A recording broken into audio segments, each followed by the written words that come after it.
ለሰባተኛው ጠቅላላ ምርጫ ከተመዘገቡ 54 ሚሊዮን መራጮች ውስጥ ከ3.3 ሚሊዮን በላይ መራጮች በደቡብ ኢትዮጵያ ክልል ለመራጭነት ተመዝግበዋል።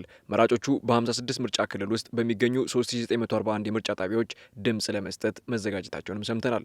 በአርባ ምንጭ ምርጫ ክልልም የምርጫ ቁሳቁስ ስርጭት ተጠናቆ መራጮች ዕለቱን በጉጉት በመጠባበቅ ላይ ይገኛሉ። እኔ ነገ የምጠብቀው በራሴ ነጻ ፍቃድ ነገ የኢትዮጵያ ኢኮኖሚ ማሳደግ ይችላሉ፣ ነገ የኢትዮጵያ ሰላምን ያመጣሉ፣ የኢትዮጵያ እድገት ወሳኝ ይሆናሉ የሚሉ ከነዚህ አንዱን በራሴ ነጻ ፍቃድ መምረጥ ብቁ ነኝ ብዬ ነው የሚያስበው። ምርጫው በጣም ደስ ብሎን ያው በጥሩ ሁኔታ ይከዳል ብለን እንጠብቃለን እና ምርጫውን ያው በተጠበቀ ሁኔታ በጥሩ ሁኔታ ምርጫው ይከናወናል ብለን እናስባለን። ደግሞ ያው እንመርጣለን ብለናል።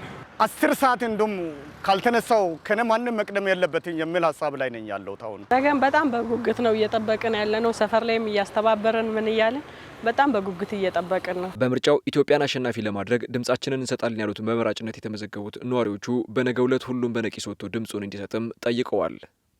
ምርጫ መምረጥ ኃላፊነት ብቻም ሳይሆን ግዴታችን ነው እና ሁላችሁም ነገ ጧት ከ12 ሰዓት ጀምሮ መሰለኝ የሚጀመረው ሁሉም ሰው በዛን ሰዓት ተገኝቶ የድርሻውን አስተዋጽኦ እንዲያደርግ እመኛለሁ። ወጣቱ በጊዜ ተነስቶ ተዘጋጅቶ አቅዶ አልሞ ተነስቶ ይሄኛው መንግስት እኔን ይመረኛል፣ ይመጥነኛል፣ ይወክለኛል፣ ለኢትዮጵያም ለኔም ለወጣቱም ይመቸኛል፣ ይበጀኛል የሚለው ሊመርጥ ይገባል የሚል ሐሳብ አለ። ሁላችን በሰላም መርጠን በሰላም በተጠንተን ብለን እንድንመርጥ ነው መልእክት ማስተላልፈው።